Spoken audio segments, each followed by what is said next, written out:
Les carrières du Boulonnais, depuis plus de 30 ans, un plan de paysage a été mis en place afin d'intégrer au mieux les conséquences de l'activité d'extraction sur les paysages et la biodiversité. Pendant 70 ans à peu près, au fil de l'exploitation, les carriers sont venus stocker ici les couches supérieures qui ne sont pas valorisables dans leur activité, mais modelées en fait pour s'intégrer pleinement dans le paysage, ce qui fait qu'en fait au fil du temps, avec la végétalisation qui se recompose, en fait, on ne sait plus distinguer quelles sont les collines naturelles et quelles sont les collines artificielles finalement.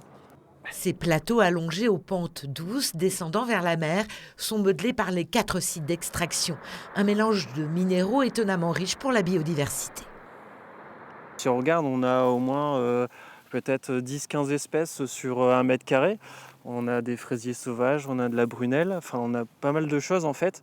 Alors que sur des milieux un peu plus fermés, on a moins cette diversité. Et donc ça c'est intéressant, cette diversité de flore est intéressante pour la faune, parce qu'on aura autant d'espèces en fait en faune.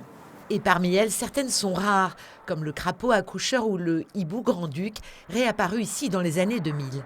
C'est un peu contre-intuitif, mais les carrières sont plutôt intéressantes pour la biodiversité, parce les carriers créent des milieux qui sont particuliers, qui sont minéraux qu'on ne retrouve pas forcément en région, et notamment par exemple des fronts de taille, qu'on n'a pas beaucoup sur le secteur, à part quelques falaises. Et sur ces fronts de taille, on va par exemple retrouver le hibou grand-duc, qui est une espèce vraiment emblématique des carrières ici, qu'on retrouve quasiment que sur les carrières, le site d'extraction.